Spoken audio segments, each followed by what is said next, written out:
Hey guys, everything new under the sun? Well, I've got an unbox for you. It is a new Olympus TG-5, and I've got a refurbished one. We're going to go ahead and unbox it.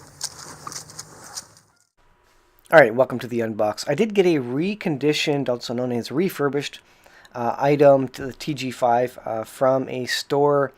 Where did I get this one? I think this was from the US. It took a good long time, 2 weeks to get here.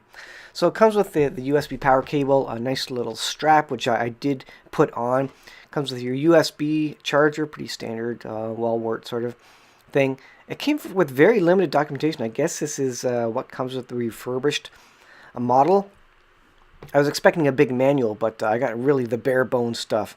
It does come with a battery in it, which is a good-sized battery. Apparently it lasts quite a long time, so that's pretty nice. There's all the stuff lined up there. And the camera, of course. I was shooting with a D90, so forgive the out-of-focusness. It doesn't have autofocus, so that was my fault for doing that. I just want to run over a few specifications of it.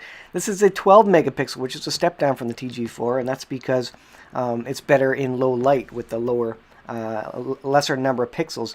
It has an aperture speed of f2.0, so that's better in low light. It has all the sensors like GPS and compass and that sort of stuff. It is waterproof down to 50 feet or 15 meters, freeze-proof to -10, which is important up here in Canada. It does 4K, which is a feature I was looking for, not because I'm going to always shoot in 4K, but because it's handy if you're cropping videos, and I'll show in an upcoming video why 4K is important. It also has microscope mode, which is really cool for super macro modes of insects, flowers, that sort of thing. I hope to have a whole playlist full of super macro mode stuff using the microscope mode on it, where it will focus within a centimeter of the lens itself. It has built-in Wi-Fi. It is shockproofed from 7 feet. It is dustproof. It does high-speed 20 frames per second shooting. And it has a cool little pro capture feature which records images before and after you take the image. So you half press the shutter button, it will start recording images up to your buffer, and then when you click the button, it will take an image then, obviously, and also I forget it was 5 or 10 images before and after, so that if you're a little slow on clicking the shutter button, it will get the shot that you were hoping for, in theory. So that works pretty neat, and it gets you a good range of images. Alright, well, this is a test of the audio. On the Olympus TG-5, it does have stereo speakers, and so we'll see how it picks up the noise. You can see what the exposure is doing in the light. If I go over here and point it up at the sun, you'll see whether there's lens flare. I don't know. So we'll see what it sounds like. We're going to take a look at what the exposure does when we go into a dark area, in this case the chicken shed, from light bright out here into a dark area, and we'll just keep it on my face and see how quickly it goes over. Now this is a quick lens, an f2.0, so it should work pretty good.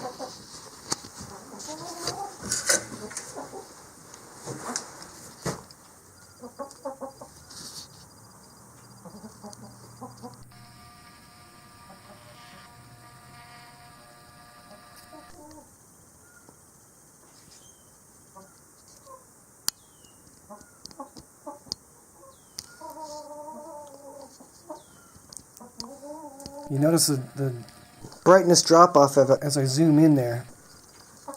It does have, I believe, 4 times optical zoom. As I zoom out, you can see the image really brightens up a fair bit back to its f2.0 exposure. So you lose quite a bit of light when you're zooming in, but it does a pretty good job nonetheless. And this could all be post-processed to brighten it up for sure. But this is raw, right out of the camera.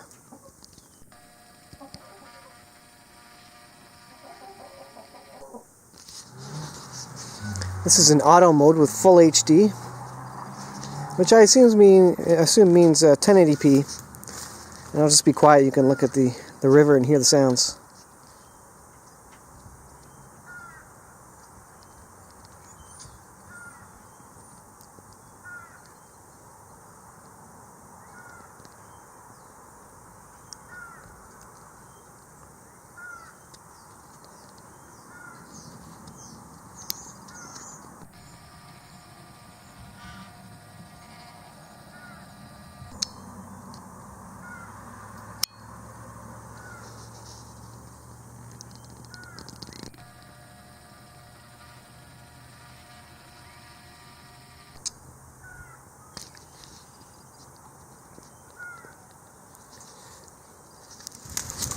So here's a clip of the underwater mode. The image actually looks very good. I was quite impressed with it.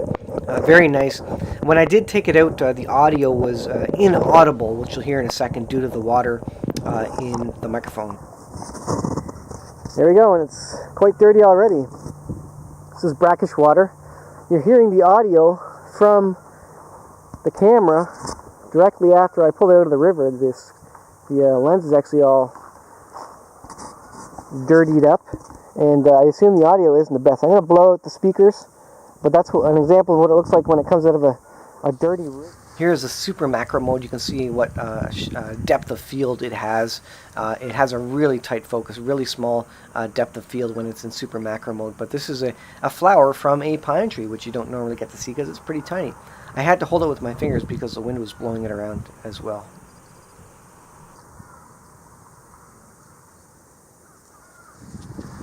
So you saw a couple of modes there. My only complaint, I think, with this would be that when you press record for taking videos, for example, you don't know if it's actually started recording because I don't see a blinking light anywhere, not even on top. So that's kind of funny. It doesn't let you know that it's recording. You kind of have to start recording, look at the back of the screen, and watch the number recording seconds count up, and then you have an idea that it's actually recording. There's also a good test of the optical stabilization. So I'm just walking along on a sort of bumpy lawn in rubber boots on this coldish April day, and you can see how it's doing for optical stabilization as my hand is bumping up and down. So hopefully that'll work really well. Here you can see an example of the moon. Forget the Ken Burns effect. It crops a little bit, but zoomed in it's pretty good. But of course you can hear it on the movies when it's zooming. Here's a look at the super macro mode again. This is some moss on my front steps, on my rocks on my front steps. This moss patch is about probably the size of my thumb or finger. And so it's pretty small. I'm pretty close to it. And I noticed it does sometimes have trouble focusing, either that or it couldn't focus and I was too far, too close to it. Eventually kind of moving the camera in and out kind of helps it along, and then it starts focusing, and then you can really get an idea for what it's looking at. This isn't a particularly good example. I have some good examples of what really cool stuff. Look, you can see the focus changing there, and that's all the autofocus. So here again, here's the autofocus. Losing focus, looks good bokeh, and there it is there, and you can see the depth of field is very small, and this is where bracketing comes into effect.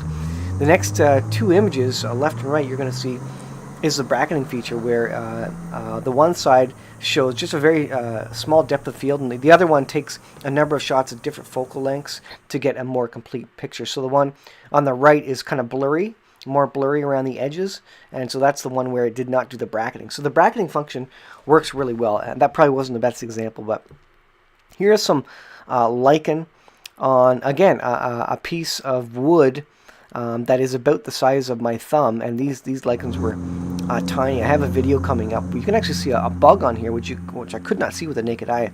It's hard to explain just how tiny this actually was. I zoomed out so you could see it. That's the size of my thumb there, like the whole length of it, kind of the size of kind of the front section of my thumb, if you will. But if you zoom in, look at that little spider. I didn't even see that when I was recording. And this is the kind of stuff you can get, and you can get even tighter with the digital zoom. I was just using optical zoom. Here's just some shots from inside. Good lighting. This is with the flash, of course, there. This video is, of course, the slow motion. I believe this is the 120 frames per second. I didn't realize that it was basically looking directly at the sun. Here's another one, 120 frames per second. It's pretty good. It's usable, nice and smooth. You could slow it down even more. Here's one of the 20 frames per second sort of shots, where you can kind of see what it gets. It could probably focus a little better. Probably if I took a little bit more time to focus it, it would have been sharper. Here's that short clip there was one of the art scene modes. Here is a dusky sort of a sunset. The sun is just over the horizon there. If I zoom in, I don't know what it will do, to be honest. The color mode on this is currently set to vivid, not vibrant, vivid, which I kind of like, because in this gloomy kind of winter, spring weather, there's not much for colors, you know, to saturate. Anyways, and the sky is a little bit cloudy, that's why it's just kind of gray, but it gives you an idea of the light there. If I go to the dark and go up to the sky, you can kind of see the color correction there, or the exposure, I should say, not color correction. I'm not a professional camera guy. Again, here you can experience the image stabilization feature. As I'm just walking along, you can see this half-frozen ground. And again, for the low light capabilities, this is the f2.0, so it seems pretty good, all things considered. Let's go into the shed again. It's about 7:30 at night, and it's getting dark. And yeah, the f2.0 is still working pretty good. So I got the two birds. Let's see. Two birds are up there. So this would be doing much better than the GoPro was. The GoPro wouldn't have had much light in here to do anything with it all. So it's working pretty well, to be honest. There's a picture out the window. Now that window's pretty dirty, so that's not saying much for the view. But anyways.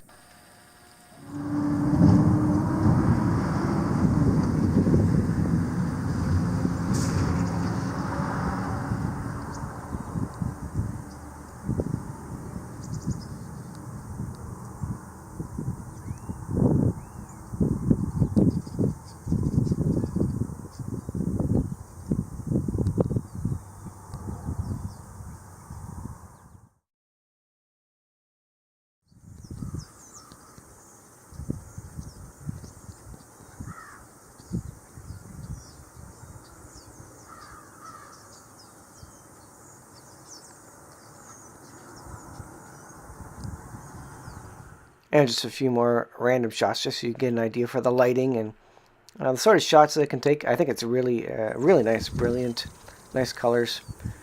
Here's a little bit of a stream here, and in a sec I put it under the water as well.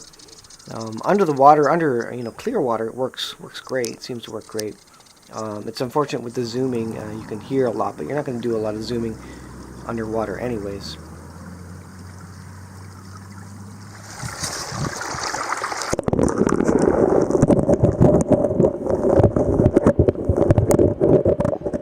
So you can hear what sort of audio it's picking up underwater. Now I had no idea what it was focusing on. I think it didn't know what to focus on. I think there was too many moving objects under the water. I did put it on the underwater mode, which is a super wide mode, but I don't know what that does for the focus. I think it was just having all sorts of trouble focusing. Any other, if you're scuba diving, it should have a better chance effectively to focus in theory. You do want to rinse this off after you take it in salt water. This is fresh water here. This was underneath a kind of a little waterfall, and of course, again, there was nothing to focus on. And then here's just some images of some Christmas lights that I had just for interest's sake. So I hope you appreciated that unbox of the TG-5. Seems like a great camera. I really like it. It is very versatile for what I need it for. It's got a very fast f2.0 lens. It's shockproof, all these things, so you can bash it around, and it will hopefully stay in one piece. And I got it for $424, I think, plus shipping, plus tax, plus customs fees, etc., etc. So it's not a cheap camera, but for what I do with my YouTube channel, the videos I take, and the sorts of hobbies that I have, it should be worth the money for its longevity and its toughness. And it's called the Tough TG-5 for a reason, so hopefully it will continue to be tough. So thanks for watching, guys. Let me know what you thought. We'll see you guys in the next video.